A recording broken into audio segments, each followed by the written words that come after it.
শাহবাগ থেকে প্রথম আলো কার্যালয় পর্যন্ত লং মার্চ কর্মসূচি পালন করেছে বাংলাদেশের জনগণ নামে একটি সংগঠন। শ্রীলঙ্কা আবারও রপ্তানিতে শীর্ষে।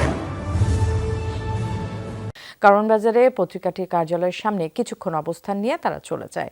রাজধানীর কারওয়ান বাজারে দৈনিক প্রথম আলোর প্রধান কার্যালয়ের সামনে অবস্থান নেয় বিক্ষোভকারীরা।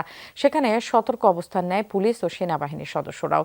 এ সময় তারা প্রথম আলো ও ডেইলি স্টারের বিরুদ্ধে দেশ বিরোধী কর্মকাণ্ডের অভিযোগ করেন। তাদের দাবি, প্রথম আলো ও ডেইলি স্টার ভারতের এজেন্ডা বাস্তবায়নে কাজ করছে। এ বিষয়ে সরকারকে যুক্তি খণ্ডানোর দাবি জানানো হয়। আধিপত্যবাদের দোসর কাউকে চাই না, ইন্ডিয়ার দোসর কাউকে চাই না।